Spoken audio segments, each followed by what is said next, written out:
The following featured presentation is part of the Skywalking Network.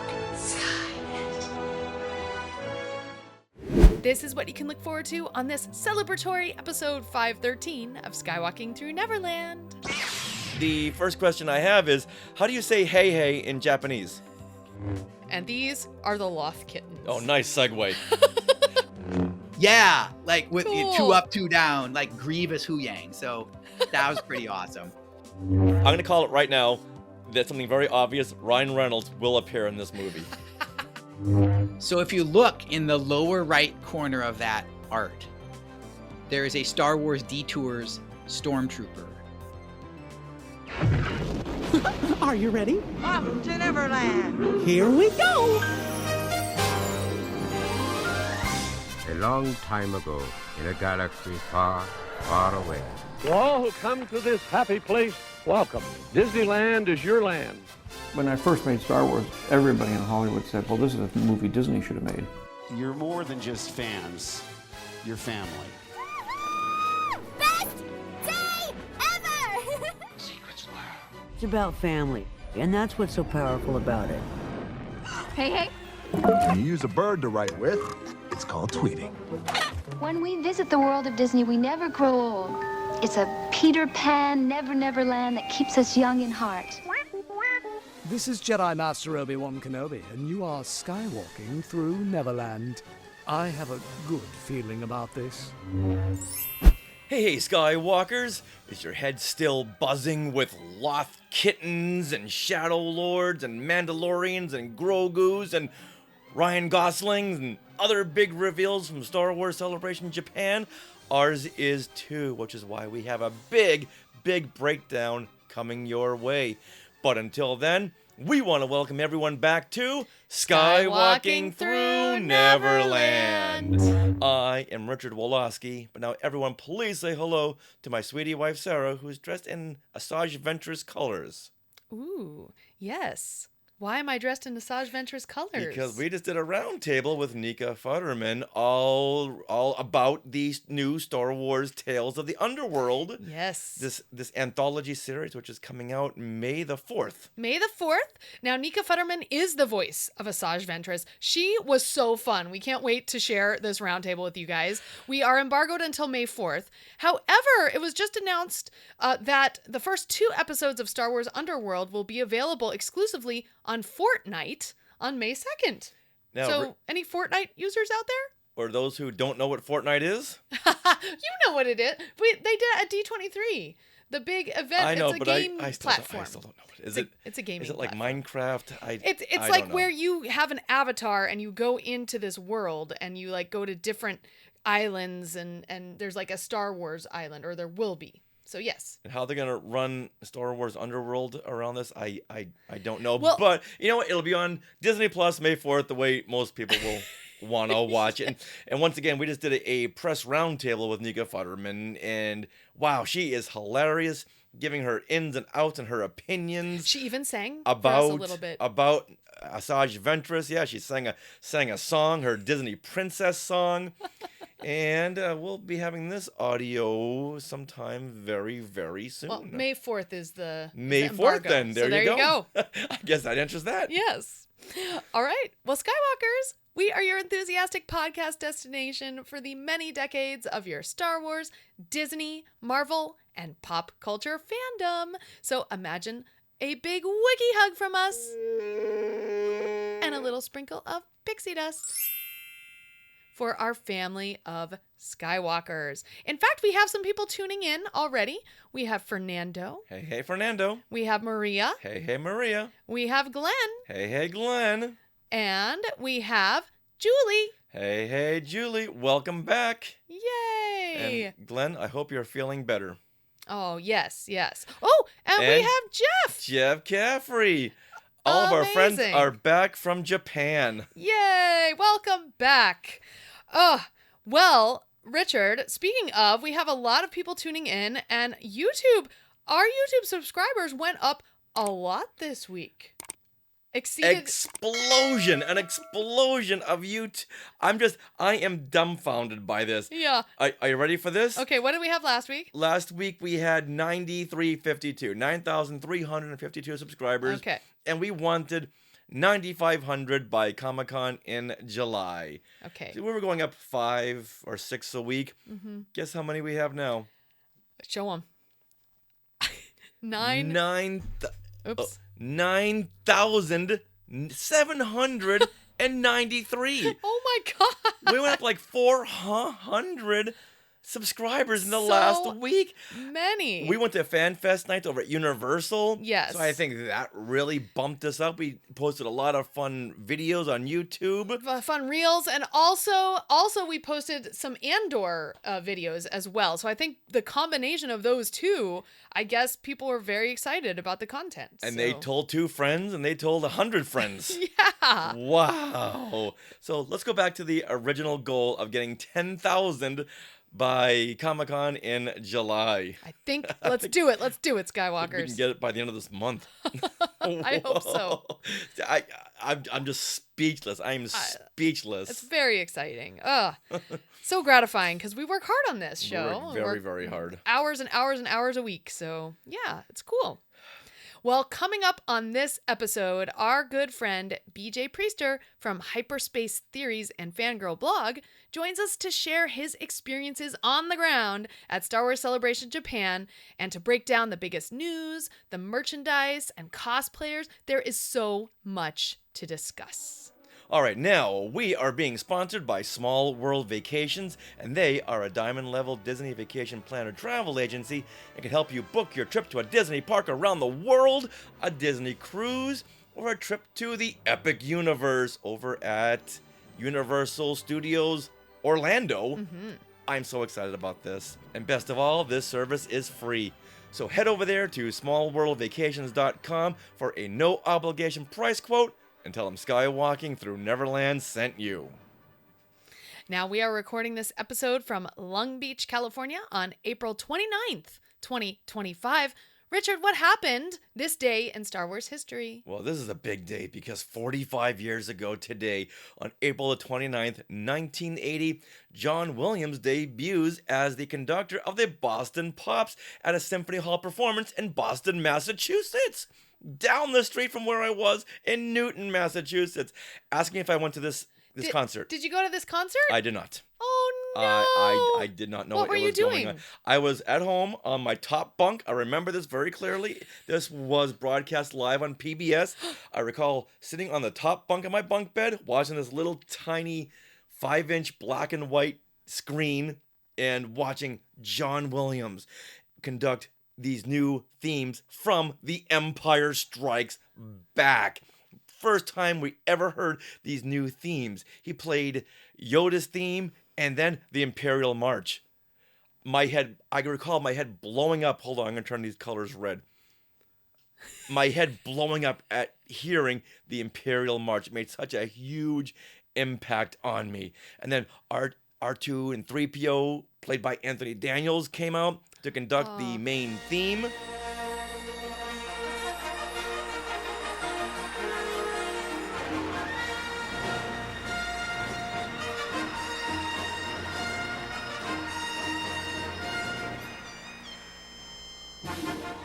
This was a huge event, and I was so upset that I had missed it. And for decades, my friend Jimmy Pruitt said, "Oh yeah, I was there, Rich." And then decades later, he revealed that he was lying. He wanted to make me jealous. Oh my goodness. Decades. It took him decades to reveal the truth. Wow.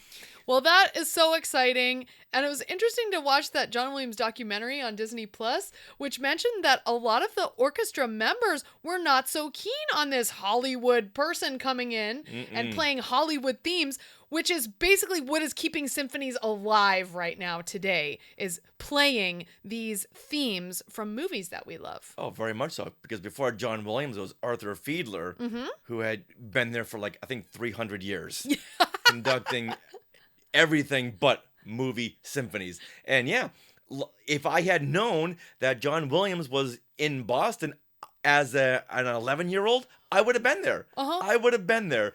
If it had been Arthur Fiedler, not so much. John Williams and R2 and 3PO, you would have gotten me into this Symphony Hall. And by the way, this is the Symphony Hall where I had met John Williams. We took a class field trip like before or after this, and he happened to be walking along the corridors, and I said to my teacher, Mrs. Patterson, that's John Williams. And he came over and said hello. And then there was a meet and greet there at the Symphony Hall in Boston years later, and I brought my Star Wars 10th anniversary poster and I had him sign it. Aww, that's amazing. Yeah. Oh, great day in Star Wars history. All right, now with that, let's get into our discussion of Star Wars Celebration Japan with our good friend BJ Priester. Star Wars Celebration Japan just ended a few days ago, and we are still processing all the big announcements and surprises. From Shadow Lords to Loth Kittens, we have so much to break down. And since we weren't able to attend, we will live vicariously through our good friend BJ Priester from Hyperspace Theories to give us his theories on these big reveals and more. Hey, BJ! Hey, Richard and Sarah. I want to thank you guys because you allowed me to use the media credentials that Skywalking Through Neverland would have had if you had traveled to Japan. And since you were unable to attend because of the big Easter weekend, I know it's a big weekend for you guys at work. I was there with Trisha Barr from Fangirls Going Rogue, and she got, the Fangirls Going Rogue media passes, and I picked up the Skywalking ones. And so we were able to get into all the MIG panels in the media seating section.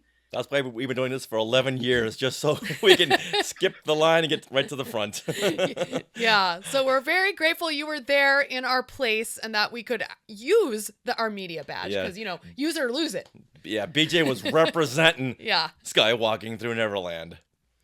Now, Definitely. Since you were over in Japan for quite a bit and you are a law professor, so the first question I have is, how do you say hey in Japanese? I did not learn that, but I learned about 5 words of Japanese for the trip. But which are? So I learned. You didn't say learn, but konnichiwa, right, for hello, and I did a lot of arigato, which is thank you. For the folks who are quite accommodating of Americans over there at Tokyo Disney Resort. Did that for a few days. And then the convention center, the convention center where it was held is one of the biggest convention centers in Japan. So, they're used to hosting a lot of foreigners, at events there. Now, Japan is 2 weeks ahead of us in time? How long did it take you to acclimate to the time difference? Well, it worked out all right with the flights because the flight to Japan, we arrived at about 4 p.m. Japan time. So by the time we got off the plane and got through customs and got to the hotel and everything, it was evening. It's dinner time. Have dinner, ready to sleep. And then on the way back, it turned out it just worked. We left in the evening in Japan, and so I left. It was almost exactly 24 hours from when we got in the cab at the hotel in Tokyo until I walked into my apartment in Fort Lauderdale. Now, but was the time did you leave in the evening of Japan on one day and then arrive in Fort Florida. Lauderdale the day before that? So because of the flights and the layovers, our flight out of Tokyo Airport was a 4 p.m. flight on Monday, and we landed in Fort Lauderdale at 11 p.m. on Monday. So if I'm doing the math here, when you got back, the Mandalorian and Grogu film had already come out. That's pretty much, yes. It's Okay, very much, all right. it's very much like Einstein's relativity, yes. Okay. That makes sense. All right. So we really want to know, since you were there on the ground, how would you describe this celebration vibe in relation to past celebrations? It was a really interesting vibe because I would say there were, it's hard to gauge, but I would say 2/3 at least of the people at the con were Japanese. And so, when you're thinking about the cons in America or even the con in London in 2023, not a, mostly like Americans, obviously at the American cons, but plenty of foreigners come in, right? Mhm. And in London, it was mostly, I mean, a lot of Europeans, but probably half Americans or something like that, right? And this wasn't true in Japan. It was a very heavily Japanese attendee base. I mean, we saw plenty of Americans that we knew and people we could tell were American or European tourists, but yeah, it was an interesting vibe just because, we picked this up on things like on the trains and even at Tokyo Disney. It's a different culture with different vibes on things. And so, there were still people who got there really early to line up and stuff like that. But I thought it was in some ways very similar, in other ways not. It was a 3-day con instead of a 4-day con. Yeah, how did that affect things? I think the biggest thing was I felt like the first day was still like kind of pretty disorganized. And so, the panels in the morning were a little disorganized. There was a huge line for the show store. There wasn't as good organization of making clear, because this is a convention center, even more so than Anaheim, where, a lot of people are coming into it on the train. And so the queues were outside rather than inside the building. But like, which corner of the building do you need to walk around to be in which queue for which panel and stuff like that? And the signage wasn't as good the first day. But by Saturday and Sunday, I thought it went much better. So, it did feel in many ways like a regular Star Wars celebration. Like DJ Elliott was still the celebration stage pre-show and things like that. So it was very familiar for people who've been to Celebration before. It was very familiar. But yeah, things like just the movement of the crowd in the exhibitor floor, right? I don't know, maybe it's me, but I feel like it was a little more like sedate and polite maybe than sometimes you get in America, like, I mean, I think that's where we're all leading sense. to right there. But it was great. And again, there was everyone was really friendly, and it was a really good con. I was impressed overall. Now, how did this thing work out where to get into the big panels, you could only, RSVP for one person? Was there any trouble over that? So here's what I'll say. So yes, the way they did the panel reservations this time, unlike some of the previous years, in several of the most recent years, what they did is if you bought your tickets in a group, then you could put the panel reservation requests in for your group. Right.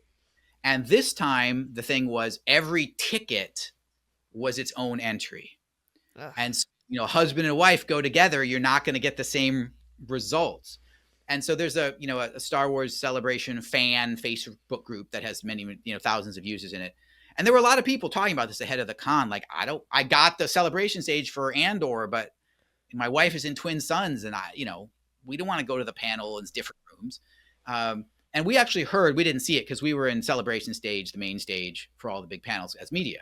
But we heard from somebody on Saturday morning that there were a lot of empty seats in the Galaxy stage for the Mando Grogu panel because people didn't come, and which is crazy, right? Yeah. Did they have standby queue for this room? They did. And I don't know how, I don't know, if maybe by the time the panel got started, they filled it up. But yeah, it was not that was not a good organizational choice. Just given the way, most people coming to Celebration are coming with friends or family, right? Like they're coming in groups. And so to not have the panel lottery in a group, they're going to get a ton of negative feedback on that. When we were in Celebration Stage, the Mando Grogu panel was pretty full, mostly full. Andor panel was full. AHSOKA panel was full. The Visions panel on Sunday wasn't quite full. But again, that's Sunday, it's Easter Sunday, and it's Visions, which is, cool. And in Japan, a lot of Japanese people, anime fans came to it, but it's qualitatively not as, high demand as those other three. So, and Lucasfilm Animation, I don't think maybe was 100% full either. But, it was in an arena. It's sort of like Anaheim where there's the big halls, they put some of the stages in the big halls, but then there's also a separate arena. And so the Celebration stage was in an arena where they, like in a lot of arenas, like where they put the stage kind of on one part of the arena, so they're blocking off the seats behind the stage, and then you've got like, you know, whatever that is, almost 180 degrees worth of seats, basically, right from to the side of the stage all the way around. And so the, you know, the media and the VIPs and stuff, the Jedi Master VIPs were on the floor, arena floor, in folding chairs in front of the stage, and then the arena seating was kind of all the standby or the reserve seating and standby seating. And so that arena gallery, you know, was pretty full for basically all the panels. So I want to meet the person that thought, I've got a good idea. Okay, the next meeting, I'm going to bring this up. We'll have one person in a group attend the big panels. Just the one. Everyone's going to love it. Yeah. Well, I'm guessing at this point, everyone had just accepted it and figured out what they were going to do. So there was no like trouble or fighting that day. I don't think so. And the other thing that's interesting too is, and I saw some folks talking about this and heard folks talking about it. You know, what they ended up doing was emailing people a QR code that would get, you know, for your reservation, that would get scanned. And of course, it could only get scanned once because it's a QR code, right? So, right. But in theory, there's nothing preventing people from trading those QR codes, right? Yeah, so, exactly. So if I have a celebration stage pass and somebody's got a galaxy pass and your partners are in different rooms, you could swap those because they're not linked to your badge. They're linked to the email account that's associated with your badge. Wow. That's right. So some people print it out on paper, right? So if you literally have a paper QR code or a screenshot, I could text somebody a screenshot of a QR code, as long as we both don't try to scan in with it. Right. Right. So I think there was a lot of trading. I think that's also how some of that worked out, that just, again, go in the Facebook forum and say, hey, does anybody want, you know, can someone want to trade? I'll trade a celebration stage ANDOR for a galaxy stage AHSOKA. Right. Yeah. And then you end up together. So, you know, I think they worked it out, but the fans worked it out. Right. Instead of always leave it up to the fans. Right. Instead of it being the organizers of the con who made it easy for people to enjoy the con together. Right. Wow. I'm so glad they figured this out. Yeah. Was this Reed Pop? It's Reed Pop again. Yep. Okay. All right. Good to know. All right. Good to You know what? Let's move on to some of your personal highlights. Yes. DJ. I really loved hearing about all that. But yeah, definitely. Let's get into the meat of this con. So did you have a top thing on your priority list? Like, were you going for merchandise or panels or autographs? Like, what kind of things were you focused on? Yeah, I'm not really a collector person or an autograph or photo op person. So my top priorities were the panels. Okay. Partly when there's media, but also just because, you know, I enjoy that part of the con the most. I did get lucky, back to your other question. They also did advance reservations for the Celebration store. And I got lucky to get the light speed lane for the Celebration store on Friday afternoon. Wow. So yeah, I just got lucky. I mean, I clicked the link and got through the virtual queue quickly enough. So in between, Friday morning panel, first thing Friday morning was the Mando and Grogu panel. And then later that afternoon, I think it was 2:00, was the animation, 20th anniversary animation panel. So my time slot luckily was in between those. And so I did, you know, it's interesting because Friday afternoon, a bunch of stuff in the store was already sold out, or at least wasn't available when I was in there. But I got all the t-shirts I wanted. I got, you know, the Japanese folding fan that we wanted. And some of the other, basically like a lot of clothing items, really, with things like, you know, they have a great, I should have brought it to work. I didn't think to. They had a great like button down collared shirt with the purple cherry blossom logo that they created for the con. So it's a black shirt with the purple cherry blossoms and Star Wars Celebration on the pocket. Right. I was able to get that, you know, that's a cool souvenir, you know, to have from the con, because the con specific merchandise, the Japanese specific merchandise. Right. And so that stuff from the Celebration store, we had a list of things we wanted from the store. That was pretty cool. The other booth that was a zoo on Friday was the Hot Toys booth. Oh boy. Because they had a bunch of the merchandise, but they also had, as you can imagine, a set of exclusive 6th scale figures. And so the first day, you know, limited edition, only whatever 2,500 made or whatever. Right. And so that booth was swamped. We got into it on Saturday, and two of the 5 6 scale figures were sold out. The 2 high demand ones were those, the Cherry Blossom Stormtrooper and Darth Vader, Anakin Skywalker, Darth Vader, right? The Sith Ooh. apprentice, Anakin, right? Yeah, those were sold out. If you wanted Galen Erso, you could still get him on set. But then the Hot Toys, but they also had like the cute plastic, like the Japanese version of Funko, I would say, like the cute little short plastic Grogus and short plastic Ewoks. And, so Trisha wanted to get a bunch of Ewoks, right? Okay. So we got into that. So those were the two high demand stores, the Celebration store and the Hot Toys booth on the exhibitor floor. We managed to get in both of those. And so got most of what we wanted there. So, and that, again, it was just the kind of merch we wanted. But yeah, the panels were my priority, and those would be my highlights too, right? In particular, I think the AHSOKA panel was really my favorite of the four main panels. Andor one was fine. Like, Andor's great. I love the show, but the panel was not as it's not as good of a panel, I would say, right? It's not as interesting of a panel.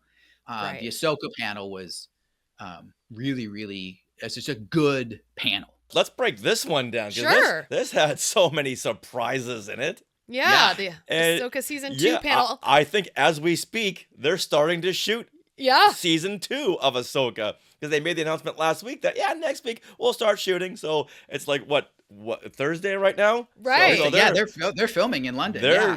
They've already started. Because earlier on they had announced ahead of time. They had said the panel would be Dave Filoni, Jon Favreau, and Carrie Beck, who's the executive vice president at Lucasfilm in charge of production, and then Rosario Dawson. And they said when we got there to start the panel that Carrie Beck is still in London. Oh. She decided not to come to Japan. She stayed in London because they're starting this week, and she was getting everything ready. And apparently we saw on social media that Dave Filoni flew back from Tokyo to London on Sunday. Wow. After his AHSOKA panel was Saturday afternoon, and he flew back on Sunday. So he didn't even stay for the last day of the con. So yeah, they were very upfront about that. They're starting filming immediately after the convention. Pretty cool. Yeah. And but yeah, it was John and Dave and Rosario for the first, I would say, probably 30 to 40 minutes of the panel. And then they brought out Hayden Christensen and ultimately confirmed that he's going to be back in season 2. There's not much that I can share, but Anakin will be back for season 2.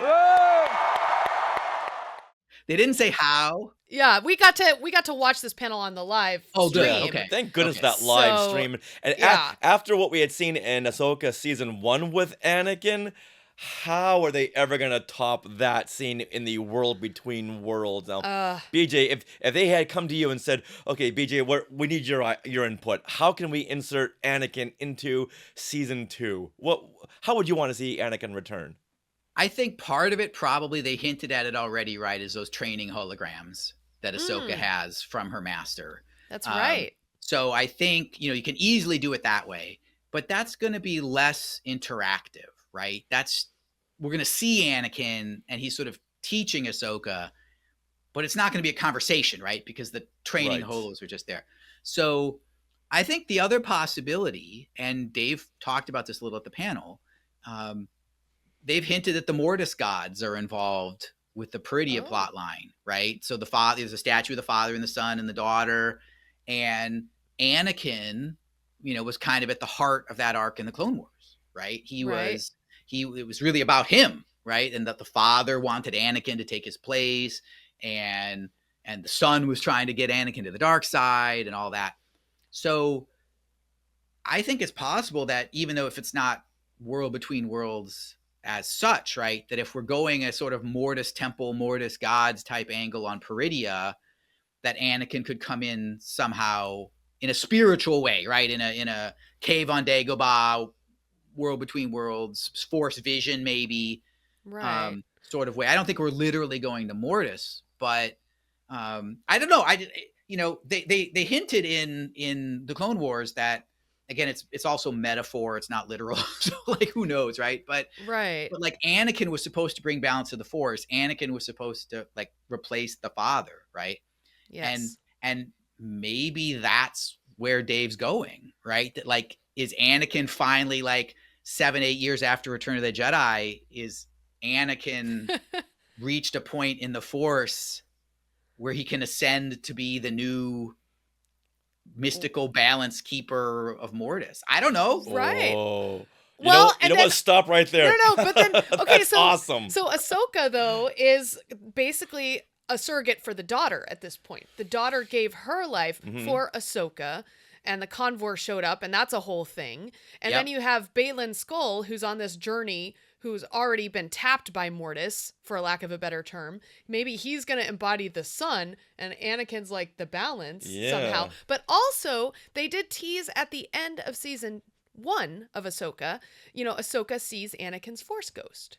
Right. So perhaps also we could get some Force Ghost things happening there, some guidance. Yeah. So there's so many different ways they can go about this, but I think since Mortis is this interdimensional system, that Ahsoka can be zapped into this the way she was in the Clone Wars, and maybe she's gonna meet Anakin, who's already there, like you said, as the father figure.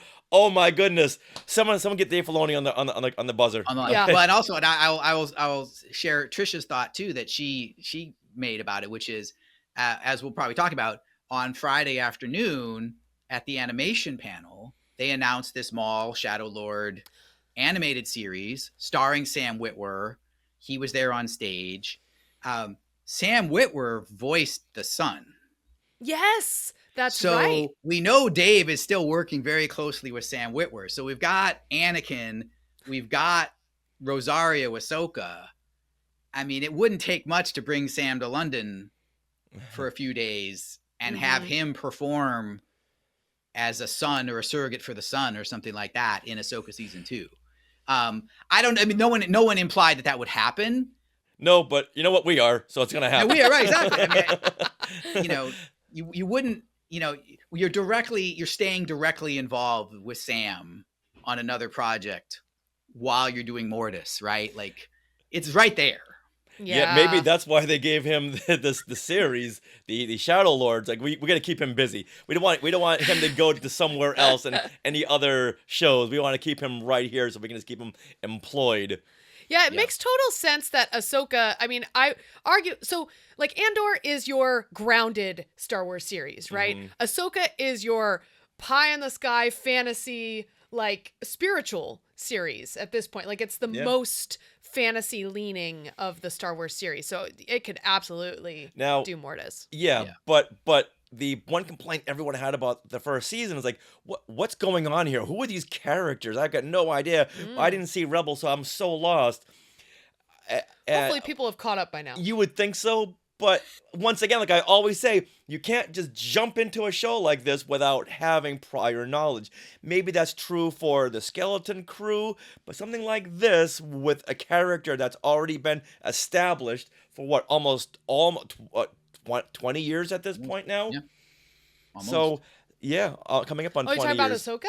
Ahsoka, yeah. You're going to have to do a little bit of research. So, if anyone comes in and says, I'm so lost, here's the shows you should watch. Now go to it. If you have Disney Plus, I'm sure they're going to have a whole list of shows that you need to watch before Ahsoka season 2. Right. I also think, Sarah, on your point, Dave's, working on a movie, right? He's going to do a movie.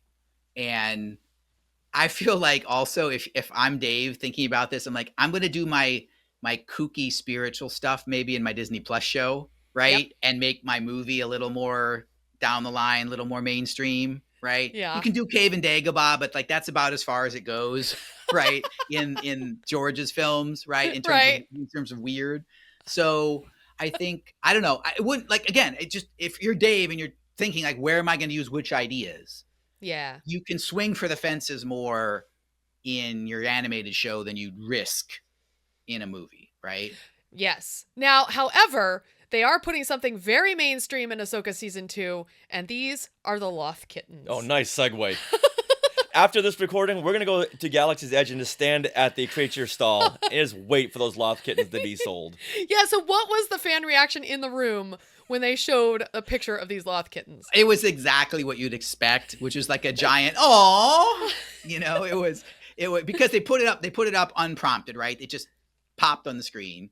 And as you know from the live stream, Dave Filoni made a joke about, we have to pay for the show somehow. So, I'm getting some very merch specific insert into the show. Yes. And he also referred to it as the Merle, who is Sabine's Loth cat. He said, it turned out to be like way more popular than he expected. So he said, I got to bring Merle back in season 2. And I got the impression they're Merle's kittens. I don't know if that's right, but that Loth cat's coming back, and those Loth kittens are coming back. But he just put it on the screen, and then he was talking about it. But everyone was immediately snapping pictures on their phone of the art. It was great. Yeah, no, everyone loved it, and just knew, kind of, again, like, you got to have something cute in Star Wars too, right? So what I find hilarious is like, oh, their legs are too scrawny to hold them up at this point, so they just roll around. If they had sold those immediately after the panel, that right there would have paid for Ahsoka season 2 through 5. That's right. I think they should have had a website ready to launch, pre-order. Yes. Your Loth Kitten plush. There's 8 variations, $47 a piece, right? And and then just let people order their $600 worth of Loth cats. Right? It would have been great. Yeah. Wow. Take my money. Now, everyone in the room had seen footage from season 2. Was it a sizzle reel? What was this? Because we didn't get a chance to see this leaked online yet. Yeah, so I think that was the only thing in the panel that probably didn't go up on the YouTube stream, right? Was that thing at the end. So Richard, Sarah wouldn't remember, but Richard might. So for Empire Strikes Back, they made an ad for the movie before the movie ever came out. Oh, with all the production art. With production art. And so they hadn't filmed anything, but they wanted to start promoting it. So they cut together this ad with voiceover and with production art. And they Ralph did some McQuarrie production paintings. Ralph McQuarrie production paintings, yeah. And they created kind of the illusion of motion, right? By moving the camera over the art, right? So it's not a moving picture, but like you pan across an art image. And so Dave said, apropos of what you guys were talking about, he said, we literally haven't filmed anything yet, right? For Ahsoka season 2. And obviously he didn't say this, but they're obviously not going to share like lightsaber training footage or something, because that would be spoilers, right? So he's like, I haven't filmed anything, but I want to do something for this con. So, and then he said, I thought about that. He's 50 years old, right? He's like that generation. He says, I remember that they did this ad. And he said, I can do that. Because he's got all his art, right? He's got all this Dave Filoni drawn art. He said, so I have this art. And so they cut together, I don't know how long it was, maybe a minute and a half. It wasn't very long. They cut together a video, very much in that style of, here's a piece of art. Sometimes it's a still, sometimes it's moving. And it wasn't Tom Kane, but it was someone's like a similar type of cheesy voiceover voice, right? Yes. That did, Trisha wrote down the first line of it. It was, the voices, the Imperial Remnant is growing in power, right? So it's this teaser trailer, a voiceover sort of telling you what the story is, and then this art. And, they said, don't record it on your phones. They only played it once. The MAUL trailer, they played twice, right? The MAUL Shadow Lord trailer, they played twice. This, they only played once. I think there were probably bootlegs online, immediately afterwards, but get copyright strikes, they're not available anymore. At least I haven't found it. But yeah, so it was this trailer. And it was funny because at the end of the stuff I wrote down from the dialogue is, it's the Imperial Remnant is growing in power. That was the first line. And then it was basically like, who can stop them? The heroes are confronting enemies in 2 different galaxies, right? Because it's our galaxy and Peridia. So then the language that we remembered is there was a reference to powers of the occult. Whoa. Which is presumably that's the Dathomir. Dathomir. Powers of the occult. And then they will battle ancient machines from a dark and terrible past.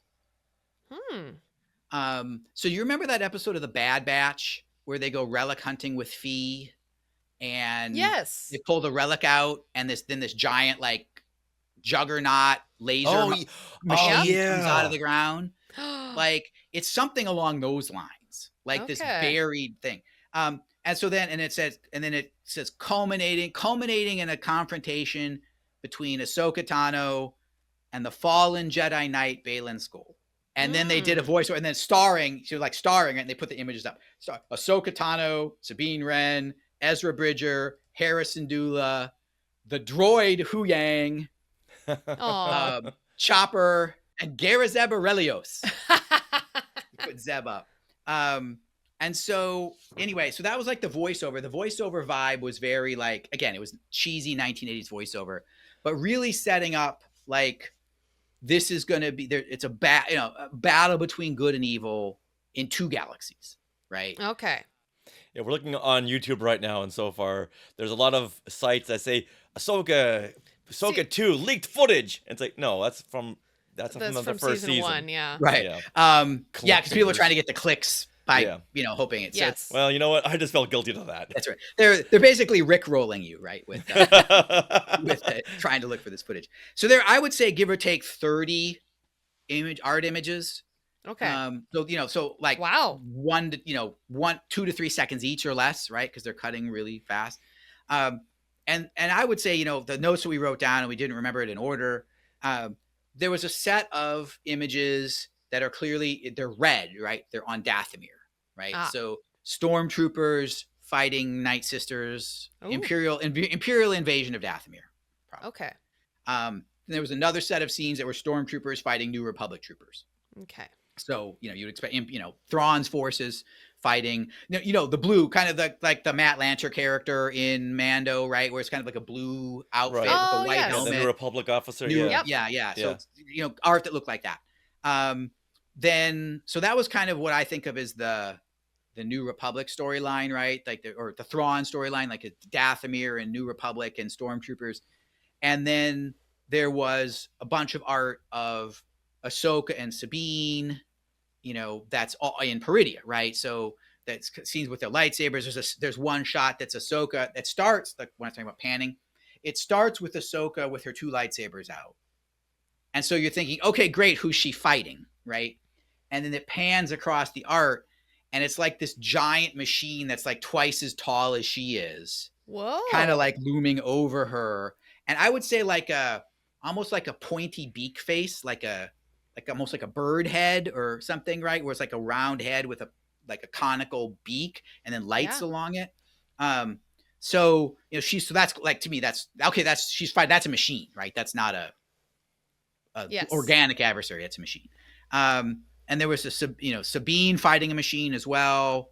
There was a shot starts with like the back of Shin, right? That gray cloak and the short white hair. And then it pans across and it's Hu Yang standing at the base of the ramp to their red ship, that Ahsoka's red T6, with like Grievous arms, like 4 lightsabers. Oh. Yeah, like with 2 up, 2 down, like Grievous Hu Yang. So that was pretty awesome. Wow. And then there's some just miscellaneous shots. There was a shot of like a art of the Ghost and the Phantom flying together. And there's a shot of TIE fighters, shooting and stuff like that. So some of it was pretty generic, but yeah, it was really, really neat.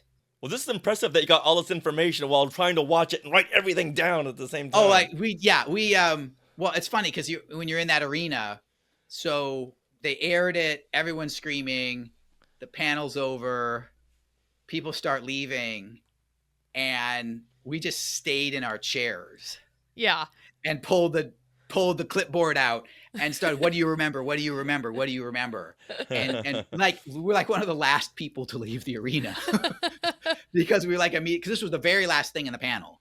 Yeah. And so, we were like trying to get as much as we could, as quick as we could while it was fresh. So, this is where your teaching degree really kicks in. That's right. Boy, can I take notes? You betcha. Yeah. No, exactly. So I suspect, if I had to guess, this is going to end up on like the Blu-ray extras eventually, like right when the series is out and been released. And because this is something that's like, Dave clearly had way too much fun making this.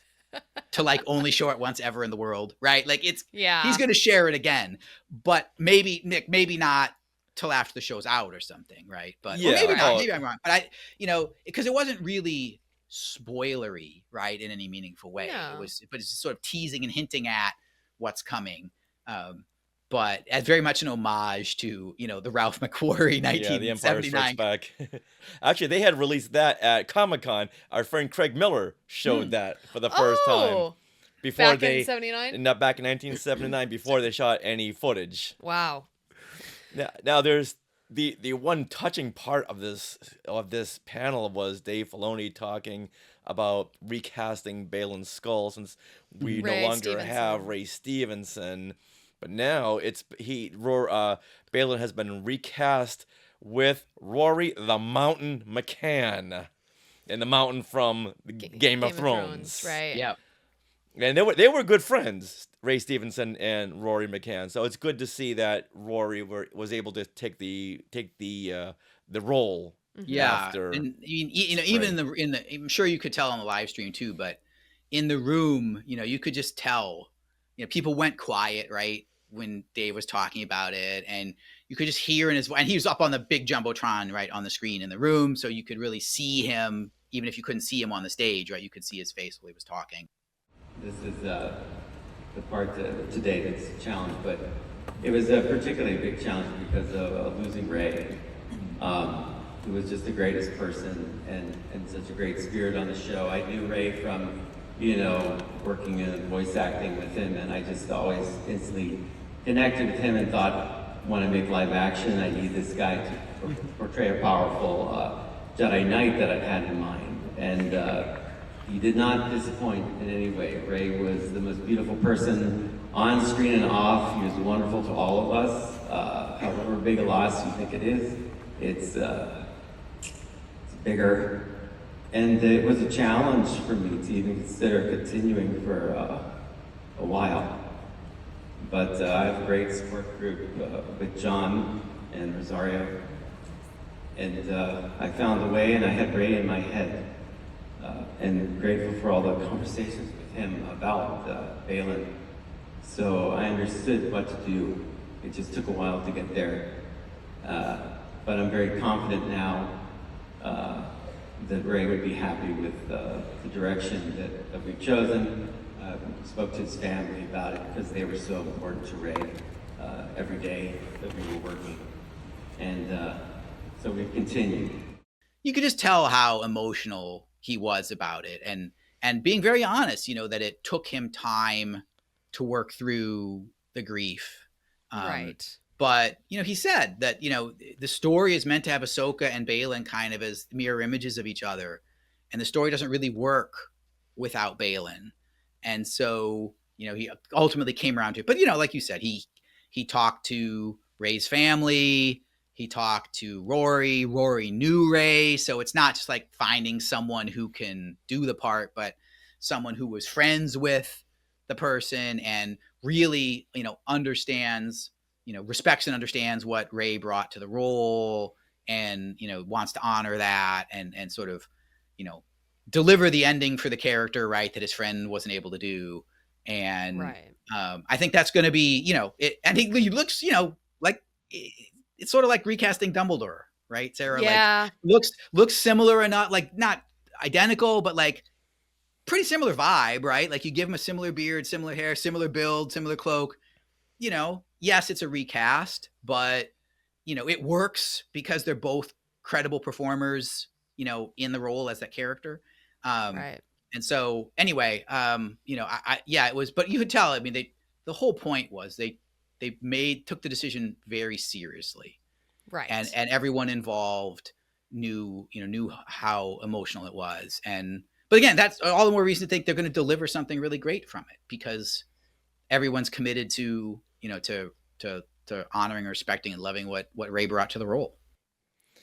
Yeah, and after that big ending to Ahsoka season 1 where he's standing on that cliff and there's the Mortis heads behind him, I'm sure Ray was like, "Oh, let's do season 2 right now. I'm so eager. I'm so excited about this," and this knowing that he's not able to do this, but it's going to be done through his friend Rory. I'm sure he'll be looking down on the production and just helping out in the way that only he can as his own Force ghost. Yeah. Yep, for sure.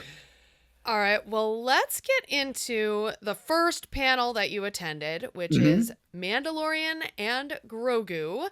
And, let's talk about these announcements here. So this was the big first opening panel, big opening attraction to this whole... Now, was this one was not live streamed? Is that correct? Was it on the live stream that you could watch or not? I think we saw someone else's video. Yeah, we saw someone else's video on YouTube. So, no, so I don't whoever think that was, thank you. Yeah, exactly. Okay, that's what I thought. Yeah, so it was really, Trish and I both left the panel with a really weird vibe about it because so it's strange, right? Like at the last con, the first panel was called the Lucasfilm Showcase because they talked about Mandalorian and they talked about Skeleton Crew and they talked about Indiana Jones, which hadn't come out yet, right? And so this panel was announced as the Mandalorian and Grogu. And so we're like, okay, cool. Like that's the movie. It's coming out next year. That's what they're going to do. And so the panel started almost 10 minutes late. Oh, which is weird, right? Yeah. And then it's Kathleen Kennedy and Dave Filoni come out and they say, we're excited to be here and, another celebration. And then the very next thing they do is say, we got projects in production or in development. Please welcome to the stage, Shawn Levy. And it's billed as the Mandalorian and Grogu panel. Yes. And please welcome to the stage, Shawn Levy. So he comes out and Kathy says, we're going to, this movie is now, so his movie is now in pre-production, right? It's gone out of development into pre-production. So that's kind of Star Wars Starfighter. Star Wars Starfighter. This is the movie we're talking right. about. Yeah. And they gave the title sort of, 10 minutes later, right? So Shawn Levy's movie is happening. It's moved out of development into pre-production. And, so then Shawn talks a little bit about, how excited he is to be working on Star Wars, Hold on. I got my notes. You talked about my notes. Nice. So, so initially, so Kathy and Dave came out. Basically, they're excited to be in Japan. We want to thank the fans. And then there's just something special about Star Wars being in the movie theater, right? This is Kathy's perspective. Like we're excited about. There's something special. So please welcome Shawn Levy. And he says, we talked about this. We've been working on it since August of 2022. Oh yeah, that announcement came a long time ago that Shawn Levy would be working on a Star Wars film. So he's been working on it since August of 2022. He's been in development. He specifically mentioned Kathleen Kennedy, Dave Filoni, and Carrie Beck as the people he's been working with in development. They've developed a story, and then he says, so we start making it this fall. He says, I hope you guys will like it. He says it's a standalone adventure set after episode 9. And he used a really interesting phrase that I thought, people should hear since it wasn't streamed. He says it's not a sequel and it's not a prequel, right? It's its own story. Okay. And because most of, even like Rogue One and Solo are like prequels in a certain sense, right?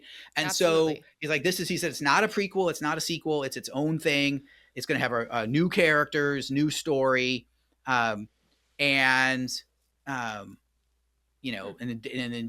Dave said, it's been a great experience working with Shawn. He's really enthusiastic. It's been a lot of fun working with him.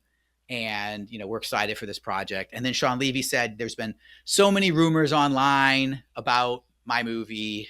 And, for today, I just want to confirm there's one rumor that is 100% true. And that is that Ryan Gosling is starring in the movie. And then they brought Ryan Gosling out. Ryan Gosling at a celebration. Yeah. Who would ever have made that connection? Yeah. And it's funny because he's like he's most recently in Barbie, right? But Right. but he was in Blade Runner 2049, right? He's done a genre movie, and so then Ryan came out, and then Kathleen Kennedy, teased him. She said, "We got a picture from your mom," and it's a picture of his childhood bed with the Empire Strikes Back bed sheets on it. Not him, but just the bed. Aww. Right. And then Ryan says, and she saved those. So basically it was, Ryan Gosling saying, he actually said, I think this will justify my years of hoarding. That's funny. I like him as an actor. Absolutely. I think he's gonna bring a different vibe to Star Wars. Well, so will Shawn Levy. Oh, Director of Deadpool and Wolverine, and yeah. And one of the things I said at the time, because I think it'll be a little different, but in terms of standalone stories, the standalone story of his that I really like is Free Guy. Oh, right? yeah. Which he made for Disney with Ryan Reynolds. Yep. And that was like right at the COVID point, right? Where it never got into theaters because of COVID. And so, but it did well on Disney Plus. So, I don't know. I mean, I don't know whether this is going to have anything in common with Free Guy, right? But like Free Guy is a really fun movie, right? Like it's got some serious themes in it and stuff. And the villain's kind of, a baddie, but like it's a fun, like legitimately fun movie. And so, I mean, anywhere between like Free Guy and Deadpool and Wolverine, right? Would be great. And so I'm going to call it right now. That's something very obvious. Ryan Reynolds will appear in this movie. I'm going to call it right now. I know it's very obvious, but I want it on record. Yeah. One of the rumors had been that Jodie Comer was going to be in this movie, who played Rey's mom for like 30 seconds in Rise of Skywalker. But she's the female lead in Free Guy, right? She's the sort of love interest for Ryan Reynolds' character in Free Guy. So Shawn Levy's worked with her before, obviously really likes her. They didn't confirm anything about that, at the panel.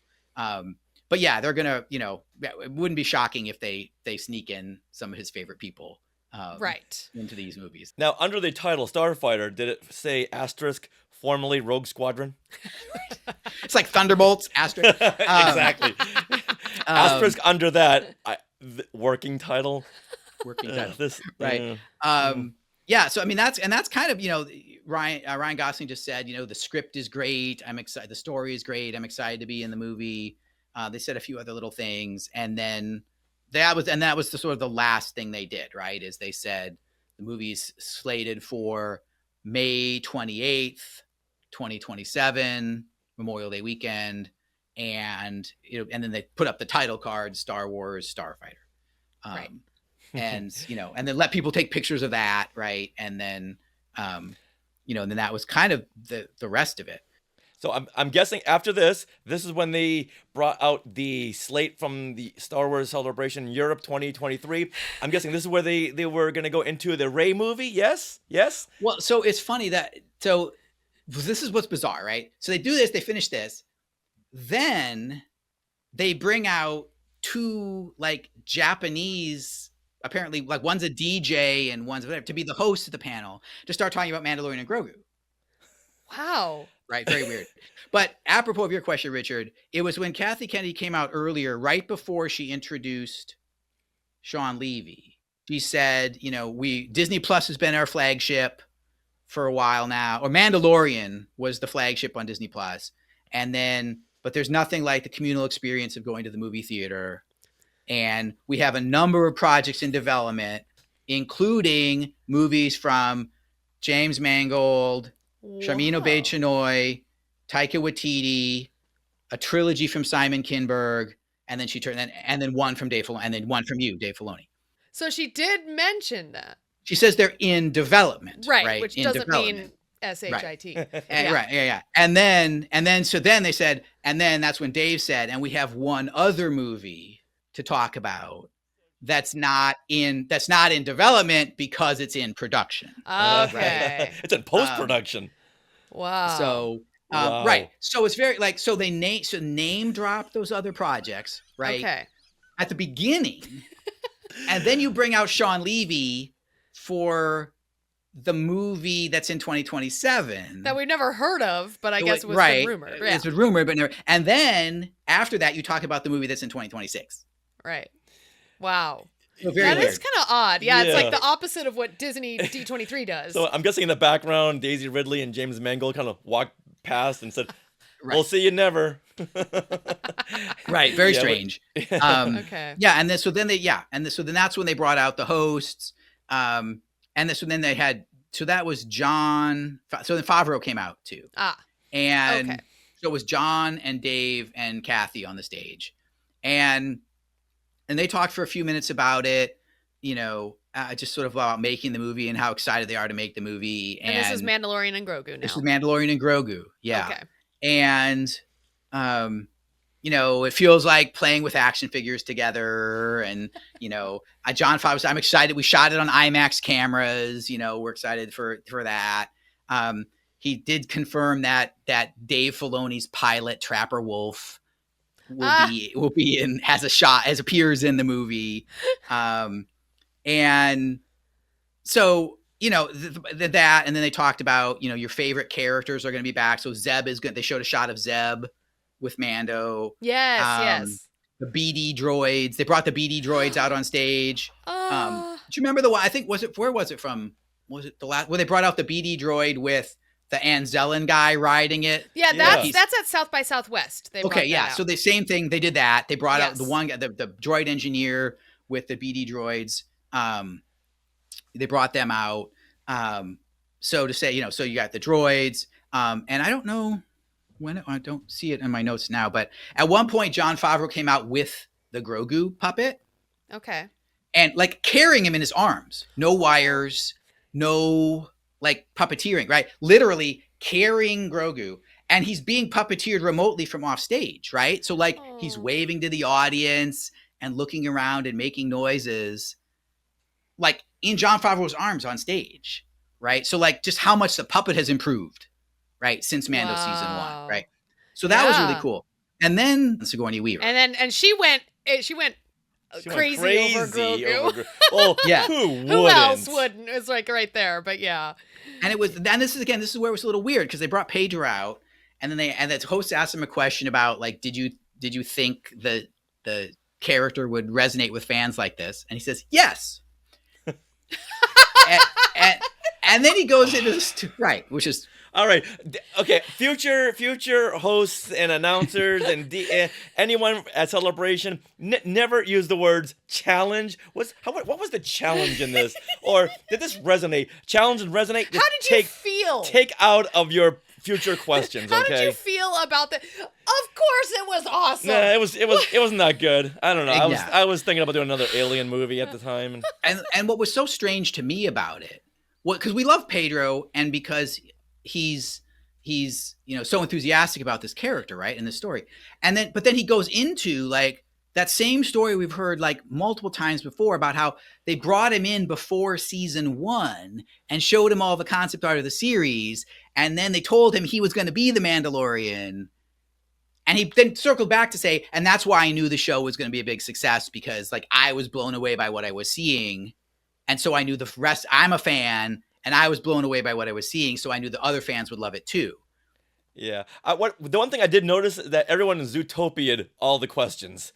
Here's your question, but I'm going to answer this question that you didn't ask, which has a better answer.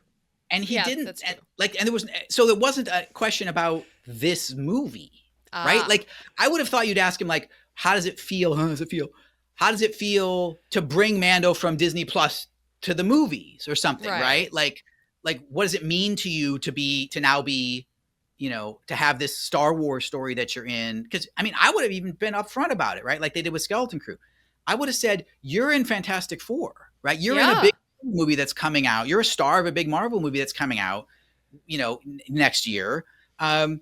What does it mean to you to have your Star Wars story coming out in theaters next year too? Like, how cool is that? You got these 2 huge roles in 2 big franchises, and you're going to be in the theater. What does it mean to you to have that? And like, nothing like that. It was just weird. The only thing I'm thinking is all these questions are so watered down by Lucasfilm that maybe they were just backed into a corner. Yeah. And I mean, maybe. And then the same thing, Sigourney Weaver, they basically asked, how did you get the job or whatever? Not, a version of that. How did you get the job? And, it was basically like, well, they reached out to me and, we had a Zoom call about it. And she said, she joked, she said, I hadn't actually watched the Mandalorian series before. Yeah. So they gave me an assignment and they go watch the show. Like, before you commit to this movie, go watch the show and make sure you like it. Right. And so she said she watched the show, and that's what she said. I fell in love with Grogu. I was excited to work with Pedro, and the Grogu is amazing. And so, that was enough. Like, she said, watch the show. And I was like, yes, I want to be part of this. So we heard everything that we'd already heard in previous interviews in these last couple of months. Yes.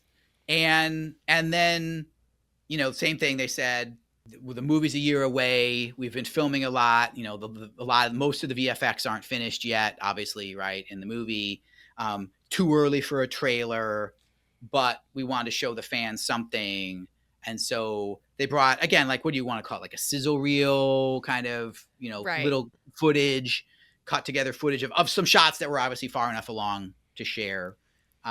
Which we did see leaked. Yeah. Right. Exactly. Yeah. Same thing. Like, and they're about to play it, and then everyone's like, "Oh, wait, put your phones away!" Right? And I was like, it's too late at that point, right? So anyway, so then they played the footage, and they only played it once, and the fans, everyone's cheering like, "Play it again, play it again, play it in," and then it was just like, "Thanks, everybody, bye." Oh. And it was 10:45.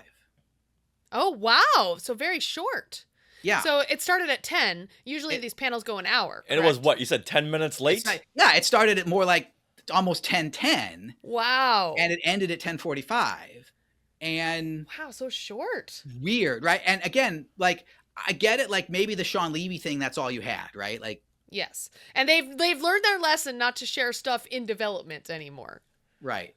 But, like, you can't tell me that, like, you couldn't have had a 15-minute more conversation with Pedro Pascal and Sigourney Weaver about their Star Wars movie, right? Like, right. And so we didn't know. Nobody knows what happened. I will say one other thing that I didn't see discussed a lot on socials. So those wristband things they do, that's got the little light up thing. It's about we did at D23. At D23 you had them, right? Big panels, yeah. And like Taylor Swift uses them at her concerts too, right? Mm-hmm. So there was one of those in everybody's chair. Oh. And DJ Elliott, before the panel started, says, put your thing on. And then nobody ever mentioned it again. Various points during the panel, it like randomly lit up colors. But like not in a way that was coordinated at all to anything happening on stage. Not like Grogu comes out and it goes green or something. Oh. So all I can infer from that is they had something planned for this panel involving those lights and canceled it. The tech wasn't working or something. I don't know. The tech wasn't someone working. Didn't show up. Yeah. Or something. And there's 15 minutes in the panel they didn't use. Right. Yeah. I have to think that some plan for the panel didn't fall. Like you said, maybe the tech didn't work, or how whatever they were supposed to do to coordinate the lighting with the thing didn't work. I don't know. But it was very literally because we were in the media section, right? Yes. And like all the other media around us, fan media that we knew, we're all looking at each other like, is that it? Yeah. Like, right. Like it's over. It's 15 minutes. Like it's over. That it was weird. And I also just say too, it became even more weird because the animation panel that afternoon went the whole hour with a great conversation with Dave Filoni and Athena Portillo and David Collins. Mm-hmm. Right. And the Andor panel went a full 45 minutes the next morning, and then they played an episode. So, they didn't do an hour discussion because they want to leave room to fit that first episode in. And then the AHSOKA panel went the full hour all the way to the end, right? And the Visions panel went the full hour on Sunday morning. Yeah. So it's even more conspicuous, right? That like... So, yeah, it's obvious something went wrong. Yeah. But, again... Some really exciting announcements, though, right? I mean, you confirm Shawn Levy's movie. You confirm that Ryan Gosling's in it. They confirm the title of it. They confirm the release date of it. Yeah, and that footage, we get to see the inside of an AT-AT. Yeah. All right, okay, I'm happy with that. Right, he was cutting. So Mando was like going through an AT-AT, Through, right? yeah, he went through an AT-AT. Yeah, He's like- cutting down all these snow troopers until finally there's that one commander in the cockpit. head Yeah. in the cockpit going, "Oh no, I know how this is gonna end." And was finally, the amazing. AT-AT falls off a cliff. Yeah. And it's funny too because watching it on that really big screen they have in the panel hall, right? Partly I think it's just from the beginning of the movie because they're probably like working on the VFX in order, right? Yes. But also like I feel like it's the beginning of the movie because that sequence is establishing Mando for people who maybe aren't super familiar with him, right? Yeah. He's using his blaster, he's using the cord, he's using his wrist rockets, he uses the flamethrower, right? So and he can take shots and it bounces off his armor, right? So like you're setting up all of the badass fighting that Mando does, right? You're setting that up in that sequence. And so to me, I'm like, like from a storyteller brain, I'm thinking this is like you put this early in the movie so that for the audience that's less familiar with this character, you're like, this is how capable he is. This is how tough he is. You got this room full of snow troopers and he just like mows them down, right? But in an interesting like way. And so like you set up for later, then you've established he's got a flamethrower. It doesn't come out of nowhere when he uses it later in the movie or something like that. So that would just struck me as like, reminded me of some of the, I forget if it was, it's in that very first 3 episodes of Mando season 1, where he's like, he goes into the Imperial, I think it's when he goes back to get Grogu, right? Mm-hmm. And he's like, fighting all the stormtroopers and stuff, right? To go back in and get Grogu. And there's this whole sequence where he's just like kicking butt. Yes. Yeah, to get to Grogu. It's almost like Jackie Chan, the way he's just tumbling over things and they're doing a shoulder roll over this trooper and blasting that trooper. And then we get to see Sigourney Weaver in actual footage. And she's doing a voiceover. Yeah, which is what she does. And Grogu is trying to take her num-num, and she's like, no, taking it back. And that's all you needed to show right there. It was just so adorable. I loved it. And at first I thought, casting Sigourney Weaver, she's such a familiar face. How will we ever see past that? But watching this footage, I forgot that it was Sigourney Weaver. I was just so involved in the scene that I'm so on board with this. Yeah, I think so. I mean, I think anytime you cast in a certain sense, like Ryan Gosling is the same way, right? Like, yes. Are you going to be able to see him as a character, or are you going to see him as Ryan Gosling? But no, I agree in the footage because she was kind of there. Yeah, she really only had sort of the one on-screen moment with them at the table, and Grogu's trying to get the chips or whatever they are, and she stops him. The Pizzos. But she but like it didn't feel like, oh, that's a Sigourney Weaver cameo. No, right? not at all. It felt like, oh, this is the New Republic captain or whatever she is. That's Yeah, and then see Grogu swimming. You're like, oh yeah, that's right. I'm just so excited about all this. This is gonna be my favorite cool. shot in the footage. It goes by quickly, but there's a shot where he comes around a corner and there's a mouse droid, and he lifts the mouse droid up with the Force and kind of does the Jedi thing of like rips it apart, like it falls apart. And so you see the droid in the air and sort of crumbles apart and falls, and they cut back to Grogu. And then one wheel comes rolling at him, right? And he sort of steps out of the way and lets the wheel go by and watches the wheel go by. And which is a very Jedi thing, right? Like there's these various sequences where like the Jedi will just dodge something, right? And so it's not a lightsaber bolt or anything, but like, or a laser bolt, but it's just funny, like, because it's a very, like, that's like the Star Wars humor. Right. Yes. Like, you're doing all this stuff. And then it's like, oh, watch out for the wheel. So it was, it just made me laugh because I was like, okay, that's just good use of Grogu, good Star Wars humor. It was very good. Yeah. Awesome. Oh, we have 13 more months. Yeah. Oh. That's right. It is kind of crazy. Yeah. Yeah. So another big panel that we were really excited about was the Lucasfilm 20th Anniversary Animation panel, because this one had to be at least 3 days long, this one panel, with so much to cover. And then they announced a new limited, I'm guessing it's a limited series that they're saying at this point, which is MAUL Shadow Lord. Did they say how many episodes this was going to be, or what did they say about this? They did not specify. they did call it a series. Okay. But Okay. but they didn't say anything about how many seasons or anything, right? And I think part of that is just maybe because they had just been talking about Tales of the Underworld, right? Right. And that's not really a series, right? Like that's an anthology kind of umbrella. Right. And so I think they wanted people to understand that this MAUL is like, it's a serialized story, right? It's multiple, it's not a movie, it's episodic, but it's also telling a story, right? And so they did call it a series, and then they confirmed it's coming in 2026. They didn't say when, they said 2026. When is it set? A year after the Clone Wars. Okay. Yes. So that came out, that was revealed in, I think, an interview or something. Yeah. After the 7th season of the Clone Wars series. Got it. So Savage Press is dead. It's just going to be MAUL. Correct. Right? Yes. And it's Correct. before, obviously it's before the Twin Sons episode of Star Wars Rebels. Right. So it's in between. Okay. And we don't, they said it starts a year after Revenge of the Sith. Okay. And so MAUL has, he's trying to, he had that whole, what's it called, Shadow Collective that he had during the Clone Wars, right? And then that kind of falls apart at the end when Sidious, stomps him and everything. And then he survives. And as you said, Richard, we see in the Siege of Mandalore arc, that he escapes into the galaxy after the end of Siege of Mandalore.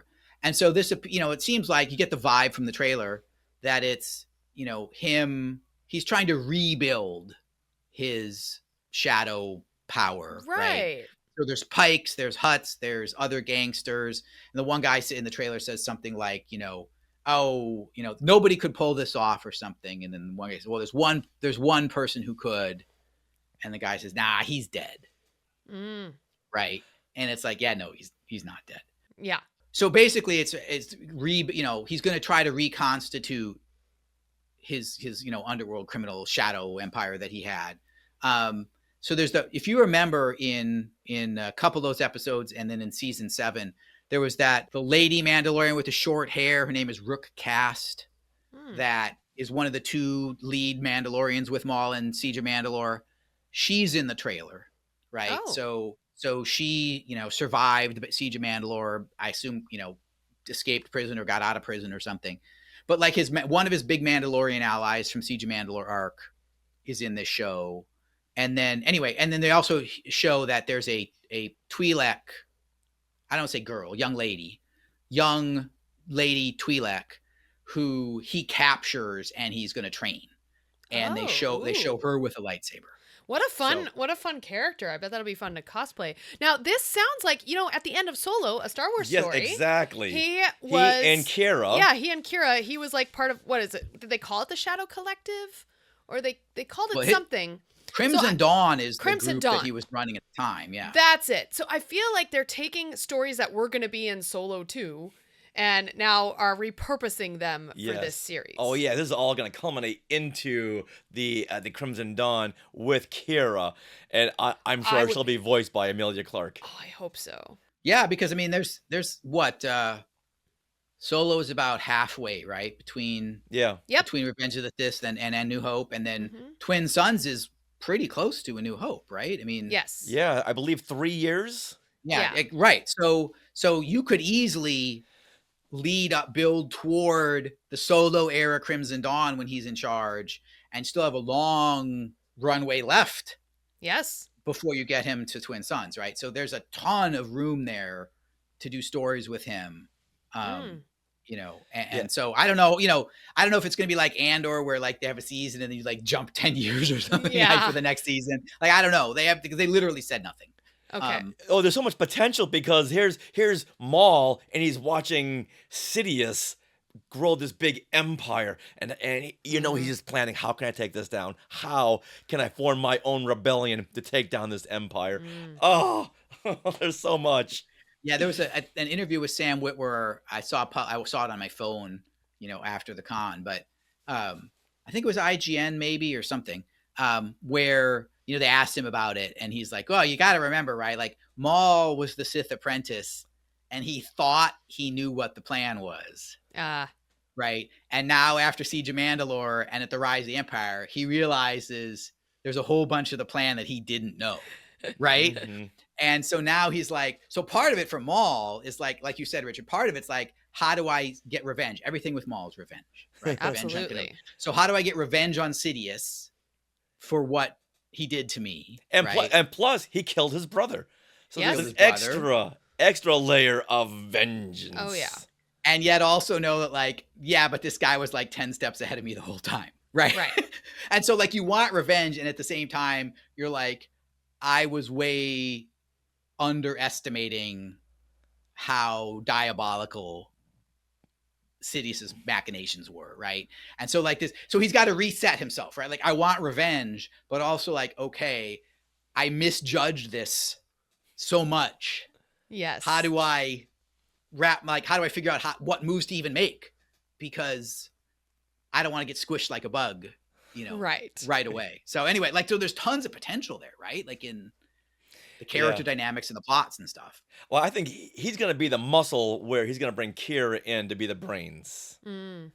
That's the direction I want to see this. Yeah. But if they were going to go there, they would have announced it, I believe, at this point. Oh, okay. Right. And it's a little too soon. If it's just a year after Revenge of the Sith, she's not in that place yet. She's still a scum rat. Right. But if they're building up to that, and maybe they're gonna save that for like season 4. Yeah, I hope. Exactly. I think, and because the purple Twi'lek's not in Solo, right? Right. So like you also have this potential, right, where like he brings on an apprentice, he trains the apprentice, and the apprentice betrays him, or the apprentice gets killed. Just like Savage got killed or something, right? And then he has to bring on Kira later. The other thing I was going to say is, you probably remember this from 10 plus years ago now. In George Lucas's concept art for Episode 7, when they were blue skying stuff, right, for Episode 7, there's concept art of Darth Talon from the Legacy Star with a red and black Twi'lek from the Star Wars Legacy comics as the Sith apprentice. And there's also some concept art of Darth Maul potentially as the big bad and then of course they moved on and, created Snoke and all this stuff. And then Abrams came in and used other ideas. Anyway, I think the idea of Maul having a Twi'lek apprentice has roots in George Lucas's brainstorming, right? And so I could see Filoni latching onto that and saying, we're doing it differently. It's a different story, different character, right? But like, there's an idea, there's a nugget of George Lucas idea there that we can pull from and use. Right. The other possibility is, because we don't know enough about it, it's also possible that this comes from the Underworld scripts. That the live action show that they were working on. I don't know if Maul was ever conceived of being in that show or not. Anyway, I don't know, but when I saw that, it just struck me. I'm like, there's connections there, right? There's like this idea of Maul with a Twi'lek apprentice. Yeah, goes way back, and I wonder if I just wonder if that's where Dave pulled that from, and it's like because he talks so much at all these panels, the animation panel, the Ahsoka panel, in particular, about George and honoring George's legacy and how much he learned from George and passing on what George taught him. That's really the theme of the animation panel, right? Yes. Passing on what George taught him to the next generation of Star Wars storytellers. So to me, it really feels like he probably, like if he had an idea from George that he thought was a good idea, I could totally see him using it for that reason, right? Like it's a good idea that came from George. That's an extra reason to use it. Yeah, and speaking of George's ideas, why don't they release Star Wars Detours? They're done. They're in the can. They're ready to go. Disney, you have these. You own these. Put them on Disney Plus. What is up? And speaking of Underworld, you have all these scripts ready to go. Why? They gave out a poster at the end of this panel. A Lucasfilm 20th animation poster, and you can see that the art was released online. It's there's like like a poster with tons and tons and tons of characters. So if you look in the lower right corner of that art, there is a Star Wars Detours stormtrooper slumped on the ground like he's unconscious. They used it, sweetie. They're acknowledging that it's something they worked on. It's an Easter egg, right? It's a character, animation character from that series that Lucasfilm Animation worked on that never came out. But there's that little Easter egg in the poster of like, you know, like I said, he's like lying, like he's a slumped over, like I don't know if he's dead or unconscious. Or whatever. Like, well, that's their way of saying that series is dead. Yeah, he's dead, right? So anyway, I just like so that you mentioned it, so I was like, no, it's there on the poster. And I want to give credit. I did not discover that. We saw that on social media. You know, okay, people found it there, but. That is so funny. With all this going on, there still hasn't been any talk yet about the big series they've got premiering this week. They're talking about the future, but how about this week we got Andor? So how much love was Andor given at Celebration? Seeing the Celebration live stage, everyone just went crazy over Diego Luna and Alan Tudyk and all these stars and wow, Twin Flames yeah. It was the panel was full, the cheering was loud. I agree. You know, we went by the live stage at one point while I forget who it was. One of the people from the show was on the stage and there was a lot of cheering for them. So there was a lot of, you know, in the panel, a lot of excitement. On the live stage, a lot of excitement. There was banners, there was art. You know, like I said, they only screened the one episode, but it's two interesting things. One is the Andor panel was at 10, the Ahsoka panel was at 1. So, you know, it would take almost 2.5 hours, I think, to play those 3 episodes, right? So they didn't have enough time to play the whole first arc in the morning. And I don't know if it's a Japan thing or whatever, the contract thing or how the convention center works, but there were no after hours screenings or anything this time, right? Like the con ended at 6. Oh, wow. That's so early. Yeah, it ended at 6 and people cleared out. So for whatever combination of reasons, like because you may remember from what you heard about it in London, they did like Kenobi or in Anaheim, right? Yeah, in Anaheim in 2022. They did the Kenobi screening at night. They said, come back with your wristband, right? And you get to see it tonight. Get to see the first 3 episodes. Yeah. No, right. It was 2. First 2. First 2. Yeah. Okay. So a third of the series. Yeah. Yeah. And right. And so they did in Anaheim, they did a Kenobi screening, and in London they did something, same thing, come back at night and watch it. So we had been wondering, right, like going into it, like, are they going to do, because the only thing they could show, right, would be Andor. They're obviously not going to show Mandalorian and Grogu anything. They're obviously not going to show Ahsoka season 2. They haven't filmed anything. So we were wondering, is there going to be an Andor screening? And then, you know, what they did instead was show the 1 episode instead of the whole arc. But anyway, it really got a lot of love. And you know, there was a big panel. Tony Gilroy, Diego Luna, Sana Wollenberg, the producer, Adria Arjona, Denise. Right. Denise Goff, Kyle Soller. Kyle Soller, Alan Tudyk, right? Alan Tudyk got a big cheer, right? Because K2 is back. Yeah. And everyone was excited to see him back. And again, unlike the previous panel where John and Dave, and Pedro and Sigourney, they didn't talk that much about it and they sort of rehashed old things. There were really good questions for the Andor panelists, and they were about story, they were about character, right? They're about motivations. Yes. And so, you know, Denise got to say, what was the line? She said something like, she's not so much a girl boss, she's more a fascist. Yeah. This season. Right. Right. And so to hear things like that, that's what you want to hear at a panel, right? You want to hear from an actor about, you know, what they feel about their character or what their character's about, you know? And I love that the producer, she reeled off there was 120 sets and the blah, blah, blah, and the however many. Yeah. That was awesome. Like a laundry list of the effects and the locations and how many Snickers bars were given out at craft service. Exactly. I mean, when they say it's like a movie a week for 4 weeks and you hear that list, they're not joking, right? No. Oh, not whatsoever. I mean, it's incredible.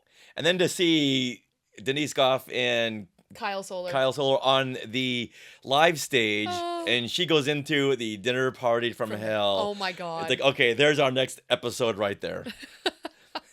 That was a scene that we had a lot of fun breaking down on our last Skywalking episode. Whoa. Now, were there any B2s rolling around? Because you had a lot of droids, but I didn't see any B2s. No, I don't think I saw any. Oh. Yeah. And they didn't bring them out on stage. It's interesting that now that you mention it, I mean, like walking the exhibit hall and stuff, I didn't see maybe as many droids as you might see at a U.S. celebration. And I just wonder if that's, now that you're asking about it, right? Yeah. It's probably pretty hard to get it to Japan. Right. Right? Yeah. Like, so you probably, you know, like it's probably would be like whatever, like Japanese droid builders, like bringing their droids locally to the con. Right. And so just, yeah. Cause I mean, sometimes there were a ton of cosplayers, not a surprise. Okay. Right? You know, a lot of people in Japan like to cosplay. So we did see a lot of cosplayers, but not as many droids, you know, in the exhibit hall or kind of the, you know, big open areas of the con where normally you'd see people stopping to take pictures of things. You know, they didn't have as many droids as we've seen in the past. Well, what about cosplayers? You did mention cosplay. Was there anything that really struck you? Anything obscure? It got attention on social media, but there was a guy, dressed up as a droidica. Oh, yes. We saw that. And then he would do the cartwheel to roll like the droidica and had the arms so that he could do the arms, you know, with his arms. Yeah. That was incredible. And, you know, kind of a deep cut, like in terms of you don't see people cosplaying that, right? That's the first time I've ever seen that. Yeah. No, so that was really good. And, you know, we definitely saw some of the, what you would say, like the, you know, Japanese take on a Star Wars character, you know, Samurai Vader, Samurai Stormtrooper. Ah, yes. Definitely some even more, you know, Japanese style Padmes, Phantom Menace era Padmes. Oh. Definitely some good number of Mandalorians, you know, customized, unique, you know, people's own personal Mandalorian armor. You know what? I saw a Rapunzel Mandalorian. Oh, yeah. That's awesome. Yeah. Great mashup. Yeah. I know. Check the Star Wars Celebration socials and the at Star Wars Instagram, because they definitely got notifications during the con that they were they posted like you know, photo galleries of cool cosplay. Perfect. So, okay. Yeah, we're looking at a YouTube channel right now. There's some Darth Jar Jars. There's a great BB-8. This guy in a little BB-8 ball. Oh, that's so wow. Yeah. Awesome. Some really fun cosplay. And there's a Sully from Mike. Monsters, Inc. Yeah. And a battle droid. Oh, my goodness. Oh, wow. Someone did a battle droid. Amazing. Well, before we wrap up, can we just go through really quickly? You were able to attend the Disney Parks panel. Yes. And when we attended the Disney Parks panel at the last celebration, it was very disappointing because it was more like a commercial An for infomercial. Star Wars in Disney Parks. So was this panel any different? Well, I guess we did get a big announcement. So what was your impression of this panel? I would say this panel, so I agree with you. The one in Anaheim was very much like, hey, have you heard about the Star Cruiser? It's pretty cool. Right? Yes. And just Galaxy's Edge. Like, hey, come live your own Star Wars adventure on Galaxy's Edge. And like, it's been open for 3 years. Everybody. Yes. So I would say this panel was a lot less of that. Okay. They learned their lesson. Yeah. And a lot more of behind the scenes, what it means for Walt Disney and Imagineering to work with Lucasfilm to do Star Wars. Okay. So yeah, I actually thought because I went into it gunning like, oh, this could be pretty boring, you know? Yeah. And it wasn't. I would say the middle part of the panel was the most interesting because, so just to give you a sense, the beginning of the panel was they brought out the panelists, which is AHSOKA and Anisha Deshmane from Imagineering, and then Matt Martin from Lucasfilm, and Ashley Eckstein was the moderator. Okay. Oh, and then Michael Cerna, who we met at the Season of the Force thing. I don't think he's from Imagineering. He's from Experiences or whatever, right? So he's a parks guy. So those were the panelists. So the first part of the panel was basically each one of them talking about their Star Wars origin story and how they became a Star Wars fan. And like Michael's our age, so he's saw it in the theaters when he was growing up. And, you know, the Anisha was not really a Star Wars fan before she got hired to work by Imagineering, but then she got assigned to work on Galaxy's Edge and watched everything and fell in love with it. And, you know, so that was neat. Like, it was neat to hear these people who are working on Disney Star Wars express their fandom and their love for this franchise they're working on, right? But there's no news there, right? It was literally just like the human interest stories about the people you're hearing from. So that was like the first, I don't know, 15 minutes or so. Then the middle part of the panel was the big reveal discussion behind the scenes on the update to Millennium Falcon Smuggler's Run. Yes. Where they tying it into the Mando and Grogu movie. And so that was a big discussion in the middle of the panel.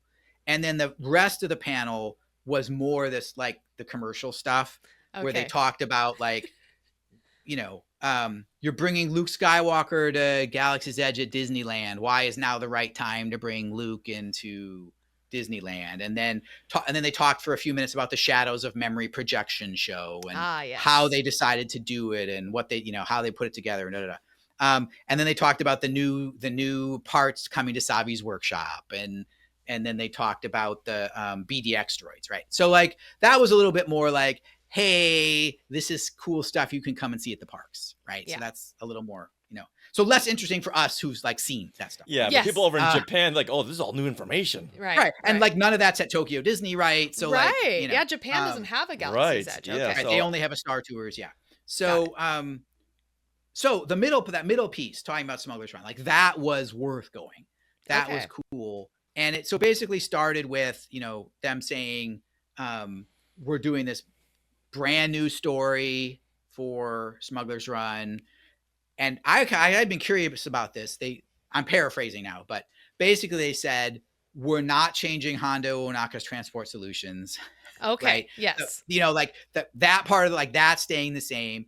They're clearly recording a new pre-show dialogue, right? It's not Chewie borrowing the Falcon for the Resistance. Wow. Right? So they really have to, so basically when they update it, will it be a permanent update and it won't go back to the original? Did they I ever? think that's I my think impression. The writing's on the wall with this because Okay. they're moving away from what's already been established in this little tiny time frame between The Last Jedi and The Rise of Skywalker. Okay. Yeah. So Hondo, so the shtick of the new version of the ride is that Mando and Grogu are collecting bounties on Imperials. Nice. Which is probably from the movie.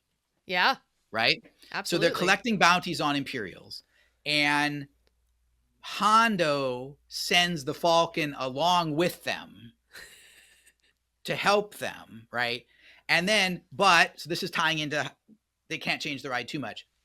Along the way, you're supposed to pick up some cargo for Hondo. Of course. So he gets his cut from this mission, right? He's not doing it out of the goodness of his heart. He's getting a cut. So I don't think it's coaxium. We'll find out. Right? But there's still going to be this idea of you're going to pick up something for Hondo along the way. I know what it's going to be. It's going to be Loth Kittens. Lothballs. So they're going to, they'll have a new sort of the pre-show in the holding room, right? Of setting up why is the Falcon's Hondo has got some deal with the Falcon. Hondo sends the Falcon with Mando and Grogu. And then so I wasn't clear from the panel, but then I read an article about it that it may have been they got an extra interview. I don't know. It sounds like then, if I'm understanding correctly, everybody goes to Tatooine. First. Okay. Oh, that's right. We're going to like different locations that we know. Different locations, right. And so we go to Tatooine first. That's the Jawa Sandcrawler in the concept art. You go to Tatooine first. And then after Tatooine, so this is one of the cool things, Richard, you said about revisiting the ride. They got the feedback that being an engineer is boring. Yes. Right? That feedback has been internalized. And so two things are changing. One is the engineer will get to pick which planet you go to next. That is I want that one. I get dibs. And that's what the one person said. They said, I've now gone from being a pilot dibs to an engineer dibs. Yep. Right. And so the three choices then are Bespin, Cloud City sort of in the Bespin. Bespin area, right? Yes. Endor. Ooh. The destruction of the Death Star. Wreckage of the Death Star over Endor. And Coruscant is the last one. Did they give any kind of a hint that these locations will be in the movie? It's unclear. I will just be honest. It was unclear to me whether all 4 of these locations are in the movie or whether the idea of the bounties is from the movie and then they just decided they wanted you to go to these familiar iconic locations in the ride. Right. And so they picked those. Which, okay, I think that's really smart because one of the things that Galaxy's Edge is not, it's not you walking into Tatooine. It's not you These walking familiar locations that you've always wanted to go to for almost 50 years. Exactly. So they are retconning that and making you go to it in a ride. I believe that these locations will be in the Mandalorian and Grogu film because Jon Favreau and Dave Filoni know that us fans, we want to see the return of Tatooine, the return to Bespin and Endor. We want to see those locations up on the big screen again. And Tatooine, they've already been to, right? I mean, there's Boba Fett, Book of Boba Fett. Mando's already got a connection to Tatooine, right? So that's we want to see it on the big screen. Oh yeah.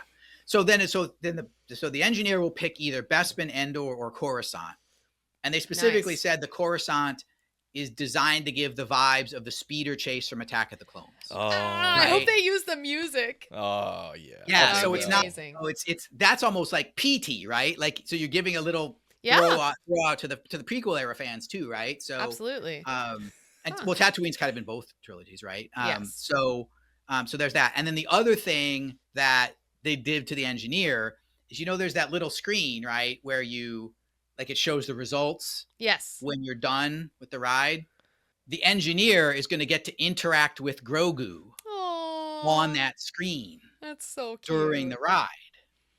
And so again, if you want to interact with Grogu, do you want to fly the ship or do you want to press some buttons and interact with Grogu, right? Okay, well, my question is, there's 2 engineers per ride, so does one pick the planet and one interact with Grogu? What? I would imagine so. That would be fair. Yeah. That might. Yeah. That's would make sense. Also, too, because what if one engineer wants to go to Bespin and the other one wants to go to Endor? How do you break the tie? Right. Not gonna work. It would make sense that one engineer. It makes the pick, just like one pilot pulls a hyperspace lever. Exactly. Right. So that would be my guess. And so that they specifically said again, another criticism of the existing ride. You're going to have to ride it multiple times to see all the planets. Yes. Right? Because it's not the same journey every time you go on it.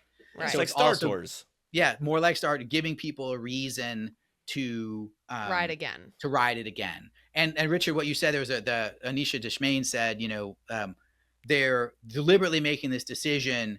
They're taking people to classic places from new perspectives. So you're not just reliving what you saw in the movies. Okay, right? so they're riding that line. Right. They're riding that line where it's not just, hey, we're putting you into this scene from Empire Strikes Back. Right. But it's, hey, this is Bespin from Empire Strikes Back, but you're doing something different there. Yeah. Yes. That makes a whole lot of sense, and I love that idea. Mm-hmm. Yeah, so fantastic. It took them a decade to get there, but hey, the important thing is they got there. Right. Yes. And they, they made the ride. The ride is clearly going to be more interesting, right? Yeah. More people are going to have more things to do. There's more variations to it. It's not as many as Star Tours, right? It's not 200 something combinations. Hopefully they'll have a bar that goes down in front of the engineer, so you're looking forward instead of having to look to the side to press all these buttons. I don't know. BJ, did you raise your hand and say, I got a question? Right. I have a question.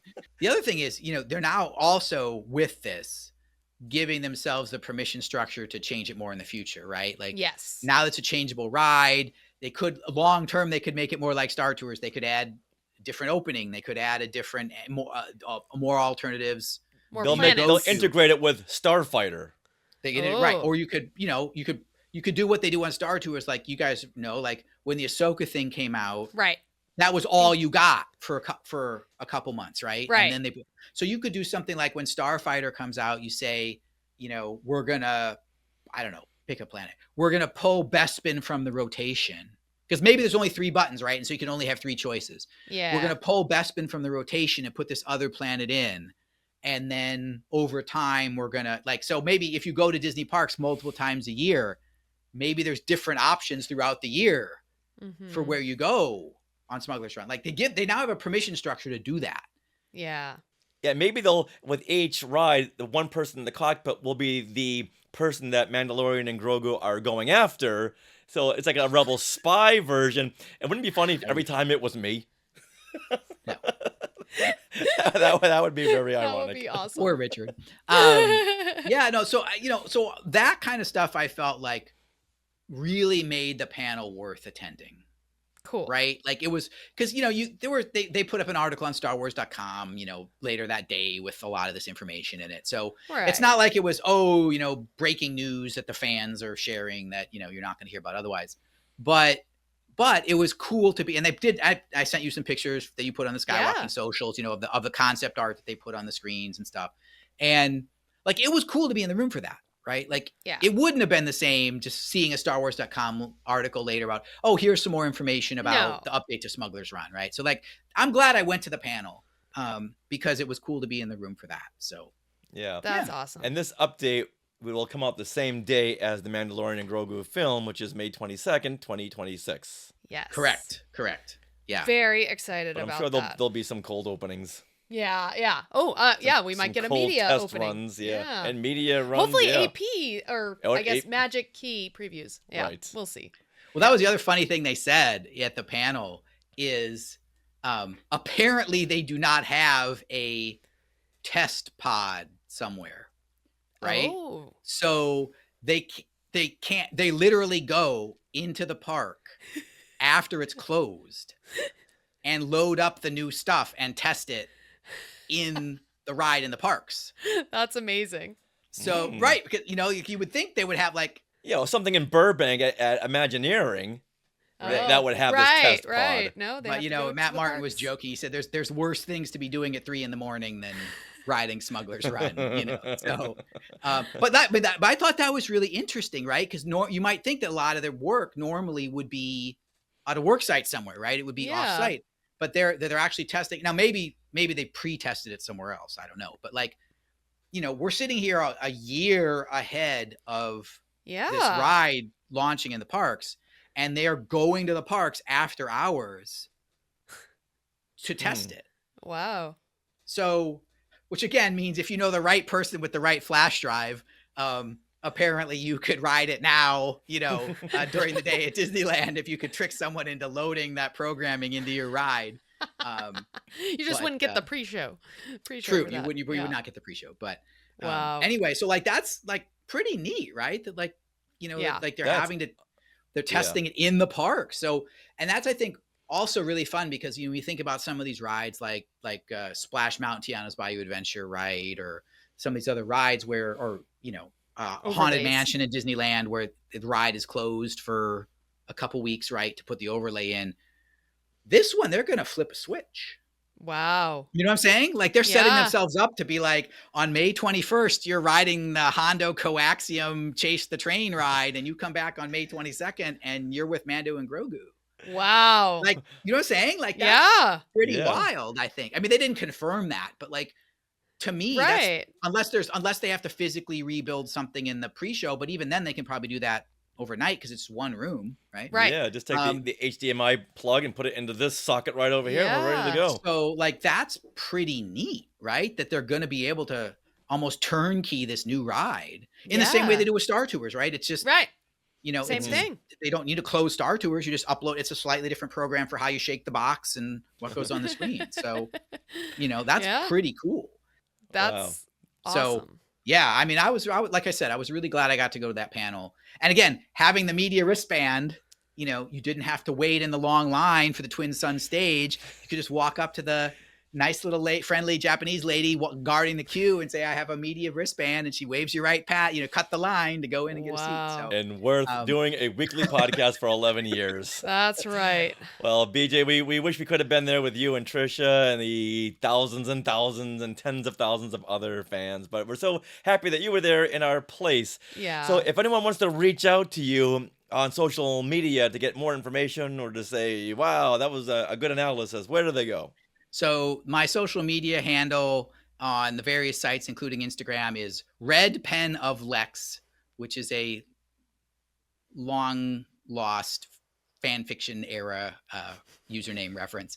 But anyway, that's where I am. And then more importantly, more easily, you can find me and my writing at Fangirl Blog, which is Trisha Barr, the blog that Trisha Barr founded.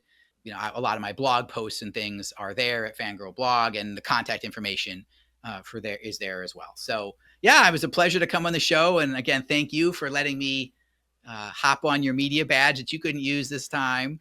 And hopefully, I don't know. Hopefully it's not Easter next time. I didn't check the calendar. Yes. It's a week after. That to us, the biggest announcement was that the next celebration will be held in Los Angeles. So you don't even have to travel, and it doesn't conflict. I did have to laugh though that the first day of the con is April Fool's Day, which I just feel like has all kinds of bad potential for announcements. But I didn't think about that. Yeah, April 1st through the 4th, 2027. Wow. Yeah, a 4-day con in Los Angeles. And not on Easter. Not on Easter. It's amazing. So we know we'll see you in a couple years at that one. Yes. And it'll be, as you could tell from this con, after Mandalorian and Grogu has come out, before Starfighter has come out, after Ahsoka season 2 has aired on Disney Plus. So it's going to be an exciting time as things are kicking off, and some other time we'll have to chat about Tokyo Disney Resort and all the fun things we got to do there. You guys would love that park too. So in all your free time, you can fly to Japan and go to Disney there. We'll get there eventually. But look, I mean, this convention was my excuse to get to Japan and get to Tokyo Disney. So I wouldn't have made it there otherwise, probably. So anyway, but it was great to be on the show, and thanks again for having me. You're welcome. And thank you so much for celebrating our tribute to Star Wars Celebration Japan. May the Force be with you. That wraps up episode 513 of Skywalking Through Neverland. We want to thank BJ Priester and all of you Skywalkers who listen and tune in every week. And please be one of the hundreds of subscribers subscribing to our YouTube channel. Yay! It's going up every single minute. That's right. Now you can find us on all socials at Skywalking Pod, where we just posted a bunch of interactions from FanFest nights. In fact, it's really fun. The Back to the Future activation they have is on the actual Hill Valley location, the Courtyard Square, where they filmed the movie back in 84, 85. It was incredible, and they had Marty McFly walking around. They had Doc. They had all the cast. All the cast. Yeah, no, not all the characters. Let's say. Yeah. And to me, it's always so real to go to visit these locations where the film was shot, and to have some kind of a fan event like what we did over at Buttercup Valley, and it was being the same area as where they shot the Jabba's sail barge scene. Mm-hmm. That to me is so surreal. It was amazing. So definitely check that out on socials at Skywalking Pod. All right, now, do you have things that you want to share? Well, we do. In fact, tonight we're going to be sharing all of our FanFest nights at Universal tonight at 5 p.m. So be there tonight, being April the 29th. Yeah, and we're at 5 p.m. because at 6 p.m. Andor comes out. That's Andor time. Yeah. So join us every Monday at 6 p.m. Pacific time and share the things that you want to share. If you want to come on and share something in your collection, please go ahead and do so, or we'll share things that we've done that week. We're doing a whole bunch of stuff right now, so we'd love to share it. And we do a whole lot of trivia. Mm-hmm. Star Wars and pop culture trivia. And yeah, exactly. It's really fun, so check us out, YouTube, Skywalking Through Neverland. Okay, are you interested in our books? Autographed copies of Today in Star Wars History, Parts 1 and 2, and Skywalking Through My Fandom, the interactive notebook, are available now from skywalkingthrough.neverland.com/book. Also, we are working on some trivia books. Mm-hmm. So definitely stay tuned for that. Coming this summer. Now, do you want to support Skywalking Through Neverland in other ways? Well, consider supporting us through the Skywalking Force, which is our Patreon. The Skywalking Force has access to bonus content in the form of our Zoom. Remember, do you recall Zoom? Yeah. And our StreamYard discussions we had from WandaVision up to what was the last couple of Disney or Star Wars shows. Yeah. There's so many, I forget. So we're going to do some Andor discussions in our things we want to share coming up. So please join us for that. And you'll get coupon codes for our books, including our new Star Wars Trivia and Fun Fact book. This bonus content begins at only $5 a month, so head to skywalkingforce.com, have a look at the options, and thank you so much to those of you who are already part of the Skywalking Force. We also want to thank our sponsor, Small World Vacations, for their continued support. Thinking of a trip to a Disney park, a Disney cruise, or to Universal Studios theme park, whether it be in Hollywood or in Orlando, Florida? We can contact our friends at Small World Vacations at smallworldvacations.com today. Their vacation planning service is free of charge, so check it out and tell them Skywalking Through Neverland sent you.